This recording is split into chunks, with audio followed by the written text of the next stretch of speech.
നമ്മൾ ഈ sub conscious ലെവലിൽ കാണുന്ന ഒരാളല്ല നമ്മൾ. ഉം, ഉം, ഉം. അതായത് ഒരു ഐസ്ബർഗിൻ്റെ ടിപ്പാണ് കോൺഷ്യസ് ലെവൽ. ഐസ്ബർഗിൻ്റെ മുക്കാൽ ഭാഗവും കടലിനടിയിലാണ്.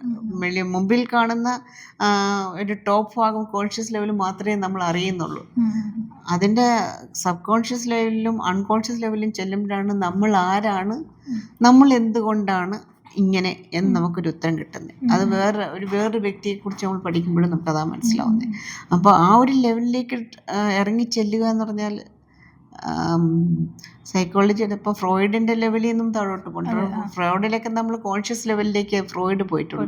പക്ഷേ കോൾ യങ്ങും ബാക്കിയുള്ള ഇപ്പോഴത്തെ മോഡേൺ ജോ ഡിസ്പെൻസ, സ്റ്റീവ് കിങ്, അവരെല്ലാം കുറേ പേരുണ്ടല്ലോ, റോബർട്ട് ഗ്രീവ്, അങ്ങനെ കുറേ പേരുടെ സൈക്കോളജിയൊക്കെ അവരുടെ ലെവലിലോട്ട് ചെല്ലുമ്പോൾ നമുക്ക് മനസ്സിലാവും മനസ്സ് നമ്മൾ കാണുന്ന ഇതൊന്നും അല്ല.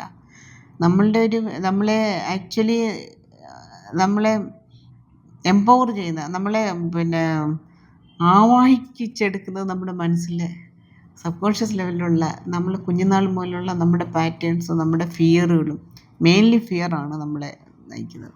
അപ്പം ആ ലെവലിലേക്ക് ഇറങ്ങിച്ചെല്ലുന്ന ബിന്ദുവിൻ്റെ ആ ഒരു ഫീലാണ് നമ്മളവിടെ കാണിക്കുന്നത്. ഒരു പേഴ്സോണിഫിക്കേഷനാണ്, ഒരു ക്രോയായി മാറുന്നതാണ് കാണിക്കുന്നത്.